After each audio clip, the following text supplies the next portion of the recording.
Então vamos para o mito e filosofia, né? A gente explicou, né, na aula passada ali, tentou chegar a um conceito de filosofia e a gente não entendeu, digamos assim, né, como se fosse para sempre, né? Porque o conceito de filosofia ele é dado pelos filósofos, né? E tem vários tipos de conceitos e vários filósofos que vão falar de alguma outra forma, né? Mas deu para ter uma noção, né, básica.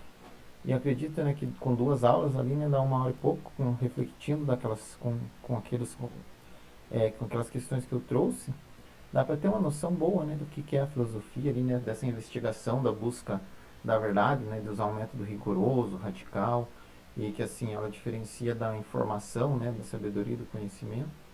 E então a gente já, digamos assim, consegue definir a filosofia, mas agora a gente vai ter que ir para entender a origem da filosofia, né? E tudo vai envolver essa questão aqui do mito, né? Do mito e da própria filosofia, né? Que a gente vai ter que entender primeiro sobre o que é mito, e aí depois a gente vai entender, né? Eles vão sair dessa consciência mítica para uma consciência que a gente vai chamar de filosófica, né? Então a gente primeiro precisa, vamos entender o que a gente entende por mito aqui, né? Ver o que a gente entende por mito, né? Coloquei aqui, né, que os gregos dos tempos homéricos narram o mito de Pandora, né? A primeira mulher, né? Em uma das muitas versões desse mito, Zeus enviou um presente aos humanos, mas com a intenção de puni-los por terem recebido o fogo do Titã Prometeu, né? Roubaram dos céus. Pandora levava consigo uma caixa que abriu por curiosidade, deixando escapar todos os males que afligem a humanidade. Conseguiu, porém, fechá-la a tempo de ter esperança, né? A única maneira de suportar as dores e os sofrimentos da vida. Isso aqui é o conhecido mito da caixa de Pandora, né? Pandora seria a primeira mulher, né? E daí aqui é uma relação entre Zeus, né, que é um deus, daí ele está tendo uma relação no sentido social, como se fosse aqui, né, com a Pandora, e ele dá um presente, né, com a intenção, né, de punir, né, o fogo do Titã Prometeu. Então aqui a gente tem personagens que são deuses, semideuses e seres humanos, né, todos convivendo, digamos assim, numa sociedade, né. E, digamos assim, são coisas. Os seres humanos são pessoas aqui, mas esses dois aqui são entidades sobrenaturais, né? Que daí elas vêm do mito, né? É uma explicação sobrenatural. Para a gente entender uma coisa que são os males da sociedade, eles vão trazer aqui, né? Esse aqui na Grécia, né? Os cidadãos gregos, eles vão acreditar que todos esses males saíram dessa caixa, né? E foi porque uma punição divina de Zeus, por causa dessa questão aqui do fogo do Titã Prometeu, né? Então, o mal, que é uma coisa, digamos assim, não é palpável, mas é um fenômeno, né, da sociedade humana, ele é explicado através da consciência mítica, né, ou seja, uma consciência que envolve uma questão sobrenatural, envolvendo deuses, semideuses e seres humanos. Então, para a gente chegar na filosofia, os gregos vão ter que sair dessa consciência mítica e tentar explicar as coisas através das coisas naturais, né, que vão ser os primeiros filósofos. Então, por isso que a gente tem que entender aqui um pouco do que é o mito, né? Porque aqui eles estão explicando a própria realidade deles de uma forma sobrenatural, né? Ah, não, os males vêm da caixa de Pandora, que foi uma punição de Zeus para os seres humanos, né? Então é uma relação entre deuses, seres humanos e os semideuses, né? Então, e a sociedade é explicada dessa forma, né? Essa é a consciência mítica que a gente entende por mito, né? Então, né, ela continua aqui, né, eu peguei esse livro aqui, é o livro da Aranha, né, Introdução à Filosofia, né, Filosofando, Introdução à Filosofia, muito bom esse livro, eu já coloquei a referência nas aulas passadas, né. Entre os gregos, né, a origem dos males seria essa, né, e trazem como consequências as dificuldades que as pessoas devem enfrentar, né. Então, aqui a origem dos males para os gregos era essa, né, através da consciência mítica, né. Então, a gente tem que entender então um pouco agora o que é um mito, né? Depois de entender que os gregos estão explicando a realidade, né? Aí, né, ela coloca aqui, né, que a leitura apressada do mito pode nos levar a compreendê-lo como uma maneira fantasiosa, né, de explicar a realidade, quando esta ainda não foi justificada pela razão. Sob esse enfoque, os mitos seriam lendas, fábulas, crendices e, portanto, um tipo inferior de conhecimento, a ser superado por explicações mais racionais. tanto que na linguagem comum costuma-se identificar o mito com a mentira, né? Eu já paro e explico aqui, né? No entanto, o mito é mais complexo e muito mais expressivo e rico do que supomos quando apenas o tomamos como relato frio de ideias desligado do ambiente que as fez surgir. Não só os povos tribais ou civilizações antigas elaboram mitos, né? A consciência mítica persiste em todos os tempos, culturas, como componente indissociável, né, da maneira humana de compreender e, sobretudo, de sentir a realidade, como veremos adiante. Então, ela coloca aqui, né, que a gente não pode entender o mito como uma mentira. O mito vai ser uma verdade, né? Ele vai servir para explicar, né, a sociedade humana, né? Algumas coisas sobrenaturais, mas assim, você pode pegar, por exemplo, que alguns mitos, né, a antropologia vai estudar os mitos e vai explicar as sociedades. Por exemplo, se a gente pegar o Saci Pererê, não precisa nem ser antropólogo para entender que um aspecto da sociedade brasileira, né, que é a presença de pessoas de pele negra, né? Então, vai ser um mito que vai explicar, né, a própria sociedade, né? E eles usam, né, que um termo na antropologia que ela usa da própria semiótica, né, que o mito vai justificar o rito, né, que muitas práticas da nossa sociedade hoje vêm dos mitos, né? Então ele está muito forte. Por exemplo, a minha sociedade aqui, ela tem um mito que existe uma lagoa aqui e existe uma catedral, que falam que existe uma serpente aqui embaixo dessa cauda aqui na lagoa, que vai até a catedral aqui. E aí um dia eles têm medo que levanta essa serpente e destrua tudo, mas assim, isso aí é um mito da sociedade, né? Então cada sociedade tem seu próprio mito. E outro mito aqui com relação a essa lagoa é que eles falam que é, foi o, uma índia que ela estava chorando aqui, e aí quando o filho dela morreu, ela começou a chorar, e aí foi enchendo essa lagoa aqui, e essa lagoa, a origem dela é essa, né? Então é mais um mito. Existem pesquisas antropológicas que elas já definem que nenhuma sociedade não possui religião, né? De todas as sociedades que eles pesquisaram, sempre existe uma forma, né, de entender de procurar entender o sobrenatural, né? Então, e as sociedades sempre vão buscar o entender, né? E todas elas possuem uma religião, né? Essa religião, então, é quase como se indissociável, né? Essa questão mítica indissociável da maneira humana, né, de compreender, sentir a realidade. E isso não se limita apenas aos povos tribais, né, ou às civilizações antigas, né? E aí então ela coloca, né, o que é um mito? Como é um processo, né, de compreensão da realidade, ele não é lenda, não é pura fantasia, ele é uma forma de verdade, né? Quando pensamos em verdade, é comum nos referirmos à coerência lógica, garantida pelo rigor da argumentação e pela apresentação de provas. A verdade do mito, porém, resulta de uma intuição compreensiva da realidade, né, cujas raízes se fundam na emoção e na afetividade, né? Nesse sentido, antes de interpretar o mundo de uma maneira argumentativa, o mito expressa que desejamos ou tememos, como somos atraídos pelas coisas ou como delas nos afastamos. Então, assim, a própria história, né, e a antropologia, elas vão usar nesse mito, então elas são formas de verdade, assim, né? A gente vai ter que entender esse mito como uma forma de verdade, né, de um povo. Por exemplo, o Homero, né? Vamos já falando do Homero, né, já que a gente está falando da Grécia ali. Se a gente for analisar o livro ali, que ele fala da guerra de Troia ali, por exemplo, vai ter muitos eventos assim que são bem sobrenaturais, mas alguns vão ser reais, né, que são fatos históricos. Tanto que muita gente duvidava que existia a cidade de Troia de verdade, e depois foi encontrada, né, num sítios arqueológicos, eles conseguiram encontrar a própria cidade de Troia, dando daí, colocando um pouco mais de credibilidade nessas narrativas do Homero, né?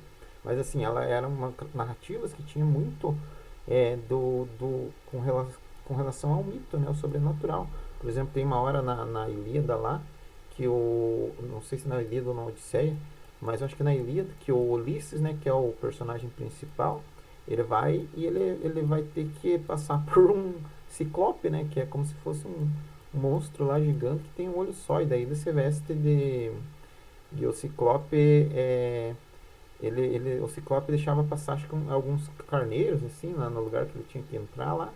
E aí ele se veste de carneiro e ele passa junto com os carneiros. É uma coisa bem fantasiosa, mas muitos dos lugares, muitas das coisas, muito da cultura, a gente vai entender aqui, né, por Homero. Então o mito, ele é uma forma de verdade, ele é uma intuição compreensiva da realidade, mas as raízes dele vão ser a emoção e a afetividade, né? Que as pessoas vão criar através da emoção e da afetividade. Né? Então ele vem um pouco antes da maneira argumentativa e racional, né? De entender a vida em si, né? Aí aqui, né, avançando um pouquinho, eu trouxe, né, que já que então a filosofia vai ser fundada em 600, né, que seriam pelo Tales de Mileto, né, que é considerado, não 600, mas eu digo assim aproximadamente, né, 600 antes de Cristo. Antes de tudo isso aqui ocorrer, como que as pessoas se entendiam o mundo? Era através do mito, né? Eles não buscavam entender as coisas através de uma consciência racional, digamos assim. Eles buscavam explicar algumas coisas sobrenaturais através do mito. Aí eu trouxe aqui, né, uma questão da Mesopotâmia, né? Só para explicar antes aqui, ainda que as pessoas concordem, né, que a, o nascimento da civilização, da civilização não, da humanidade é na África, a maioria das pessoas concordam também que o nascimento da civilização é na Mesopotâmia. Ou seja, né, na África que surgiu a vida, mas a questão da civilização da cidade, como a gente conhece hoje, nasce na Mesopotâmia. Isso aí é uma questão que todo mundo na academia, né, é uma questão científica, né, já que todo mundo concorda. Esse ano surgiu uma teoria aqui falando que pode ter nascido a vida na Europa, assim, que eles encontraram como se fosse um dente, assim, e aí eles fizeram através do carbono 14, daquelas formas que eles têm, né, de datar esses fósseis, essas coisas bem antigas, e eles conseguiram identificar que esse ancestral era mais velho, digamos assim, que o ancestral que eles tinham achado na África, aqui, né?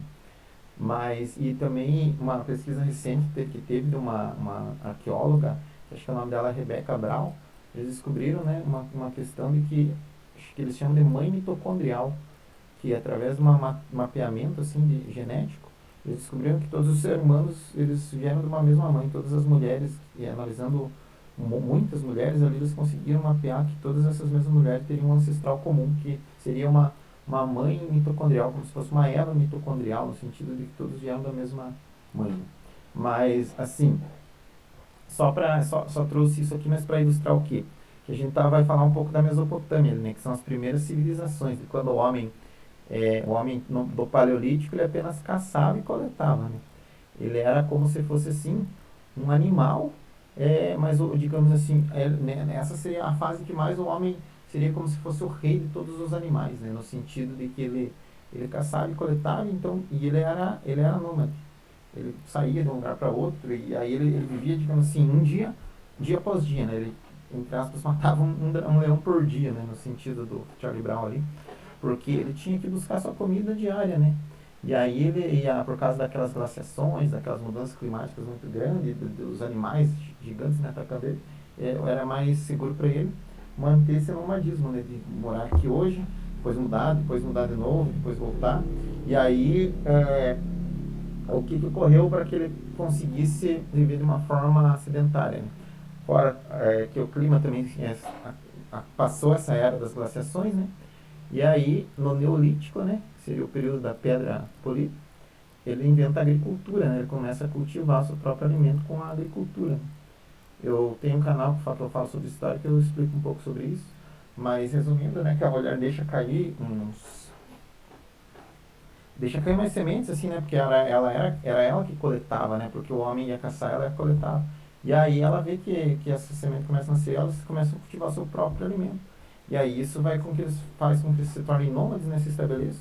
E vai se aglomerando as vilas, e aqui começam a surgir as primeiras cidades-estados aqui, né? Que são as cidades-estados de Ur, Elidu, Uruk e Lagash aqui, né? Que são as cidades-estados na Mesopotâmia da Suméria aqui, né? Nesse período aqui mais ou menos, né? Que aí eles vão inventar a escrita aqui, né? Também aproximadamente entre 4.000 a 3.000 a.C. aqui. E que essa divisão, né, da pré-história para a história, que é chamada, né? Ainda que hoje em dia não é mais tão aceita, por causa que, no sentido de que não é só a escrita, né, que vai ser história, né? Vai ser qualquer vestígio, né, pode ser história, mas é só para uma questão didática aqui, né, que não é o tema central. E eles vão se aglomerando nessas cidades sumérias aqui, né? E aí eles vão vivendo de uma forma, digamos assim, mais burocrática, né? Você vai começar a produzir seu próprio excedente, E aí, à medida que vai surgindo novas profissões, e aí vai ter pessoa que não vai mais cultivar e ela vai viver de, digamos assim, ela vai fazer como se fosse os registros ali da cidade, né? Quase como se fosse uma função administrativa burocrática. E aí vai surgir, né, os pateses, né, que seriam os reis ali. E aí ela se organiza de uma forma de uma sociedade mais parecida com a que a gente tem hoje, né, nessas cidades-estados sumérias. Isso aqui é considerado o berço da civilização. Tá, mas assim, a gente entendendo que aqui é o berço da civilização, como que eles explicavam a realidade aqui? Eles não se explicavam através da razão já. Eles pensavam de uma forma mítica. Por exemplo, aqui eu trouxe, né, da civilização suméria, um dos mitos aqui mais conhecidos que eles deixaram registrados é essa epopeia de Gilgamesh. Que o Gilgamesh ele é desafiado pelos deuses assim a cumprir várias tarefas. E os deuses falam: se você cumprir todas essas tarefas, é, a gente vai ensinar o segredo da vida para você. E ele cumpre todas essas tarefas. E aí, quando ele termina de cumprir, os deuses dão uma última tarefa que seria ele ficar 3 dias e 3 noites acordado. E aí ele não consegue, ele fica 3 dias e aí, tipo assim, quase no fim da noite, quando ele chega um pouco antes do entardecer, ele dorme e não consegue, e ele perde essa recompensa de entender. Mas essa epopeia reflete a forma de pensar dos sumérios, né? Que eles era mítica, né? Eles tinham uma consciência mítica. Eles acreditavam que o raio seria uma forma de punir, né, dos deuses. Eles acreditavam que o próprio terremoto, e eles acreditavam que essas coisas sobrenaturais eram os deuses se revoltando contra eles, né? E então essa era a forma de pensar, né? O próprio Império de Hammurabi, que é o Império Babilônico aqui, né, um império bem antigo, como que ele via o mundo? Se a gente pegar aquela estela de basalto, que é aquela pedra que o Hammurabi fez, né, o primeiro código de leis, lá ele vai dizer que ele tem o poder de fazer esse código de leis porque ele é um filho de Deus, que é como se fosse um vice-deus aqui na Terra, né? Ele é o filho de Deus, Deus deu esse poder para ele. Então vai ser uma consciência mítica também, de novo, né? Os hebreus, né? Toda a epopeia, entre aspas, dos hebreus, né? Todo o caminho que eles fizeram no deserto para chegar à Terra Santa e tudo, e toda aquela questão dos judeus, né? Depois do reino de Judá, é uma consciência também mítica. Eles veem tudo umas questões sobrenaturais, né? Eles veem a vida como algo sobrenatural. E o que vai mudar aqui, né? A gente vai entender que para a gente chegar nesse entendimento, né, da filosofia, a gente vai ter que sair dessa explicação, não, esse aqui, sair dessa explicação sobrenatural aqui, e a gente vai ter que chegar numa explicação, digamos assim, mais natural, né, que vai ser aí que a gente vai entrar na questão dos filósofos ali, que são os filósofos da physis, os chamados pré-socráticos, né, ou os filósofos também conhecidos como naturalistas, né. Eles vão ter que sair dessa consciência mítica aqui. E aí o Tales, né, que vai estudar o pontapé inicial disso tudo, ele vai parar e pensar: não, eu não acredito que seja a origem da vida seja os deuses. Eu não acredito, né, que o Sol seja um deus, que era uma questão que depois até o próprio Sócrates foi acusado, né, de, digamos assim, de herege, porque eles acreditavam que os astros eram deuses, né? O Sol, as estrelas, a Lua, eles acreditavam que eram deuses, e o anjos, ou alguma coisa nesse sentido. E aí os naturalistas já eles vão mudar a visão, e aí eles até colocam, né? Por isso que eles criam a própria astronomia, né? Que eles vão ver que são astros celestiais ali, que não tem nada a ver, né? São apenas corpos assim, celestiais, e não são deuses, nada. E a vida não é a origem da vida, né, como o Tales fala, ele vai atribuir a própria água, né? E aí ele vai mudar essa visão de que foi um Deus ali que quis criar tudo, e ele vai pensar relacionando a própria natureza, né? Então aqui a gente sai dessa consciência mítica e entra, digamos assim, numa consciência filosófica, né? Bem inicial, assim, né? Mas é pautado nisso que a gente tem que entender, né? A importância do mito, né? Para compreender essa passagem, né? Do pensamento mítico para o pensamento filosófico, né? Racional. E quem vai dar esse pontapé inicial vai ser o próprio Tales, né? Tales de Mileto. Essa, então, é que vai ser a nossa próxima aula. Então, a gente entendendo aqui, né, umas características do mito, agora já fica mais fácil para a gente ver da onde que o Tales vai sair, né? Não tem H aqui nesse Tales. E aí o que ele vai rompendo é para criar a filosofia, digamos assim. Então é isso.